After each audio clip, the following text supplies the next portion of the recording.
Welcome to N देस new video. जी हाँ नाज़रीन, आपको बताते चलें कि बाबर आजम का अनोखा डांस सब कुछ बताने वाला हूँ इस मुख्तसर सी वीडियो को। इस वीडियो को एंड तक लाजमी देखें। जी हाँ नाज़रीन, आपको क्लियर करते चलें कि बैटिंग के साथ ये तो डांसर भी निकले। बाबर आजम का कराची टेस्ट में कमर हिलाकर अनोखा डांस वायरल। कई मानों में कौमी क्रिकेट टीम के कप्तान बाबर आजम ऑलराउंडर निकले, क्योंकि वो बैटिंग बॉलिंग फील्डिंग के साथ अब डांस भी कर सकते हैं।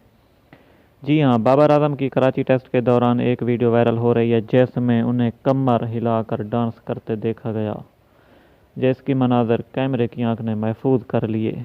टीम के खिलाफ दूसरे टेस्ट मैच के दौरान कप्तान बाबर आजम जल्द विकेट गिर जाने पर खुशी छुपा ना सके और फील्डिंग करते हुए इनकी मुनफरद अंदाज में डांस की वीडियो वायरल हो गई। जी हाँ प्यारे नाजरीन, ये थी आपके लिए खास ब्रेकिंग न्यूज़। उम्मीद करता हूँ कि ये वीडियो आपको पसंद आई होगी। अगर ये वीडियो आपको पसंद आई है तो चैनल को सब्सक्राइब कर दें, घंटी के निशान को दबा दें और वीडियो को लाइक करना ना भूलें। नेक्स्ट वीडियो तक हमें दीजिए इजाज़त। अल्लाह निगहबान।